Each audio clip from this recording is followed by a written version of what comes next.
happening in education, I think, for all the reasons that you're saying. And, you know, I've done a little bit of this in some of my classes with undergraduates, where I ask them to try to envision, okay, 2050, you know, what do you want to see? What would you love? What would be the preferable? Forget about the other two. Forget about possible or probable. And invariably, it's all stuck in today. We're going to close the achievement gap. We're going to, you know, we're going to fully fund public schools, and, you know, we're going to have equity and so on and so forth. But there isn't any actual thinking about what the world is going to look like. And I think it's because it's a frightening prospect. It's frankly a scary thing to think about. And science fiction is frightening on a lot of levels, dystopian or otherwise. Even utopian stuff is a little scary, right? And even the utopian stuff is dystopian. That's what Aldous Huxley showed us, right? So, I mean, it's a great question, you know. So why aren't we doing that in our education courses? I think it's the reasons that we've already spoken about. It's because students need to pass a test. They need to get licensed. They need to go out and get a job, because it's actually workforce development.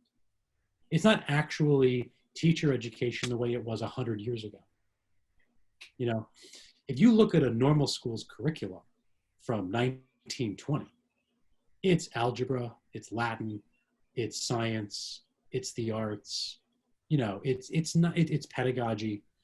It's not methods. It's not, you know, it's not classroom management. It's not behavior. It's not, you know, ed psych in the sense that, you know, children are a problem that need to be solved.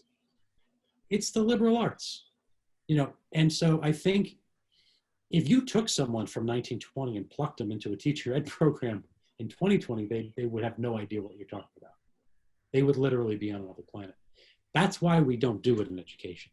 And I think part of the reason is because, I think academics should be thinking more creatively about these things. I mean, part of how I got into science fiction in the first place was about 5 years ago. I was teaching an ed policy course for graduate students, and I was looking for a story, because I'm from the liberal arts. I grew up in the liberal arts, and that's where my undergraduate is. And so I was looking for a story to explain policy, to explain No Child Left Behind, to explain Race to the Top, to explain some of these shifts. And I came upon this Girl and Wave and Girl story. And I gave it to the students, and it was like something just turned on in them. They didn't necessarily know what to do with it, but it was such a great alternative text.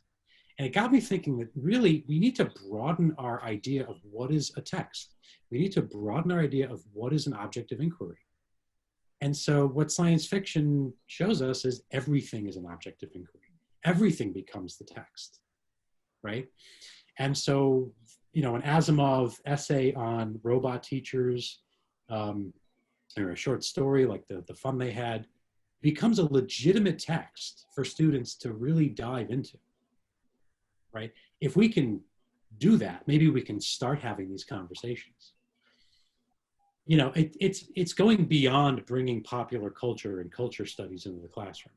It's really taking and it's really theorizing science fiction texts as worthy of academic inquiry. And I don't know that enough of us do that. And we don't do enough of it, certainly.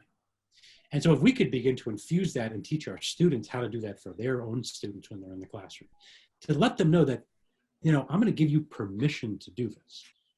That's what science fiction is. It's permission to think creatively. And I think I wrote about that, I think, in the Access piece about Nothing But Futures. That Octavia Butler story is permission to think about not how the pandemic happened, not who's at fault, not what life is like during the pandemic, but about what comes after the pandemic. That's the ethical question.